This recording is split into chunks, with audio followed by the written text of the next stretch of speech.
If I had like $10 million, I'd be like, all right, I'm good.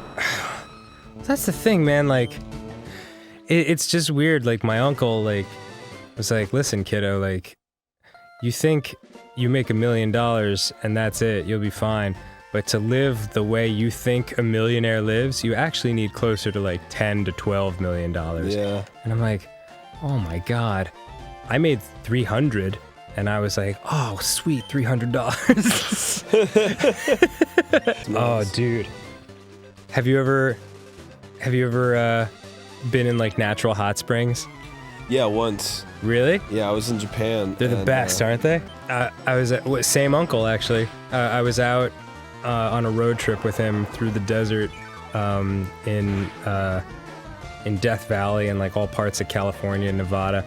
It was when I was like, I had taken some time off college because I was going through some stuff, and I was like, it'd be better if I wasn't here right now, trying to learn. Yeah. And so like we took a road trip together, and it was awesome, but like you're out there and you're like just hundreds of miles from any kind of civilization, you know? So like anyone you run into out there, like they can do terrible things to you and never be caught, you know? Mm-hmm. So like, and you'll never be found and all that sort of thing. So we're out there, it's my uncle, myself, and his 2 dogs, and we stop at these like natural hot springs. And then, like, while we're there, it's like nighttime and we're just hanging out. And this dude just comes out of nowhere. Like, there's no cars anywhere. Like, I have no idea where he came from. And, like, I didn't get a bad vibe because, like, I'm like, you know me, like, I'm unusually trusting of strangers, you know? Like, I was like, hey, a new friend! Hello, desert friend! Why do you brandish a knife before me? Yeah, but like, my uncle, I guess, had an immediate bad vibe from him, and the guy was like, hey, your dog's friendly? And my uncle, like, without a trace of like humor, was like, no. Meanwhile, like, they're the friendliest dogs in the world. And the guy was like, oh, okay. And then he left. He just disappeared, like, over a hill and was gone again. And I was like, that was weird, but we didn't talk about it again. Like, 10 years later, my uncle told me, because we slept in, like, the pickup truck, you know, we just, like, put blankets and pillows down. And my uncle was like, yeah, just so you know, I slept with a handgun under the pillow that night. I was like, oh my fucking God. Jeez. Yeah. So I had a retroactively stressful hot spring experience. But damn, dude. Yeah, that was a wild trip, man. Like, cause I had blue hair at the time. Where was it? That was blue hair? Yeah. What the fuck? When I was... You always told me you wanted to dye your hair blue, but... Oh, I know. I wanted to dye my hair blue again. Oh. Yeah. It was... I can't remember if I had blue dreadlocks, but I definitely had blue hair and dreadlocks in the same year. Not my best year, frankly.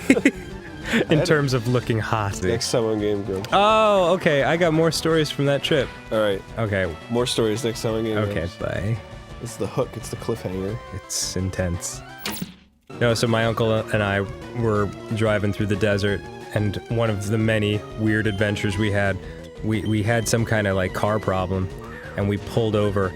I'm talking the middle of nowhere, and like there's just this dude and his shack, and like he has like some car parts outside, so we're like, he probably can fix things, and we go into his shop, and there's like just, God damn it, Aaron. Oops. Okay, load game. Okay, so this old dude, like real salt of the earth kind of guy. His name was Jusky, and like, whoa, that is a name. It is cool. And my uncle, of course, like plays the part. Like he's from New Jersey, like the rest of my family, but like if he drives into the desert, he's wearing cowboy boots and a cowboy hat and a leather jacket and all that. So Jusky has no problem with him, but I have like possibly dreadlocks, definitely blue hair, and like I look like nothing he's ever seen before. And he keeps like giving me like the awkward eye, as Eminem used to say, and it just keeps looking over, and I'm like, hi, Jusky, you know, like super nice, and he's like, eh.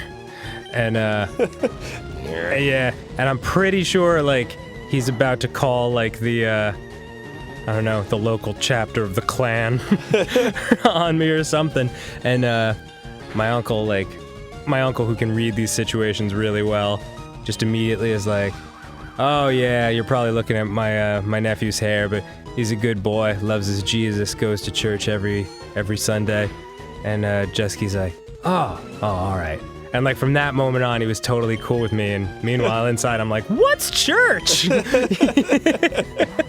Daddy! Yeah, it was really funny. But it was one of those very interesting moments in my life where like, damn. Just want to put him to sleep. Yeah.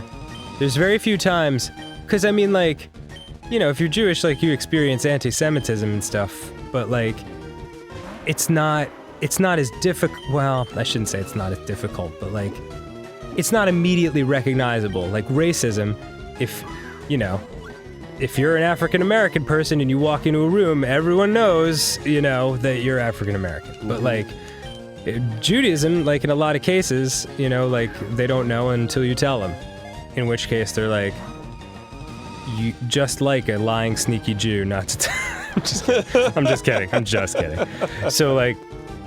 So I'd never experienced like straight hatred from someone I'd never said a word to before, right. You know? Like that was a real interesting experience. And then to just watch it like completely drain away as soon as he found out that I was down with the J-Man.